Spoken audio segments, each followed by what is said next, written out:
ഇപ്പം ജനത്തിന് മനസ്സിലായി ഒരുമാതിരിയുള്ള ന്യൂറോളജി ഡിസോർഡേഴ്സിൻ്റെ ഈ ഡീജനറേഷൻ്റെ ബേസിസ് ഉറക്കമില്ലായ്മയാണെന്നുള്ളത്. അപ്പോൾ സ്ലീപ്പ് ഒരു ന്യൂറോ ബയോളജിക്കൽ പ്രോസസ്സാണ്. ഡിപ്രഷൻ കൊണ്ട് ഇൻസോംനിയ ഉണ്ടാവാം. അപ്പോൾ അതിനകത്ത് സൈക്കാട്രിസ്റ്റ് ചികിത്സിക്കണം. അപ്പോൾ അതിനകത്ത് ഓരോ ഡോക്ടർക്ക് ഇപ്പോൾ പൾമണോളജിസ്റ്റ്, ENT സർജൻ എല്ലാവർക്കും അവരുടേതായ റോൾ എടുക്കാനുണ്ട് അതിൽ. പക്ഷേ ആ പ്രോസസ്സ് നമ്മളൊരു സ്ലീപ്പ് എങ്ങനെ നമ്മൾ തുടങ്ങുന്നു, എങ്ങനെ നടന്നു പോകുന്നു, എങ്ങനെ അവസാനിക്കുന്നു, അതിനാ കൃത്യമായിട്ടുള്ള സ്ലീപ്പ് ആർക്കിടെക്ചർ എന്ന് പറയും. ഇത് പാലിക്കപ്പെട്ടാൽ മാത്രമേ ഈ പറയുന്ന എല്ലാ കാര്യങ്ങളും നടക്കുകയുള്ളൂ. അത് അത്ര കണ്ട് പ്രധാനമാണ്. അത്ര കണ്ട് വളരെ പ്രധാനമാണ്. അത് നിങ്ങൾക്ക് മുന്നോട്ടുള്ള ജീവിതത്തിനും നിങ്ങൾക്ക് മുന്നോട്ടുള്ള പഠനത്തിനും എല്ലാത്തിനും ഇത് ആവശ്യമാണ്.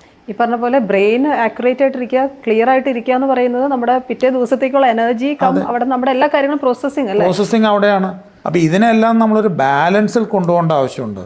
ഇപ്പോൾ ശരീരത്തിൻ്റെ കുറേ റിപ്പയർ ഉണ്ട്.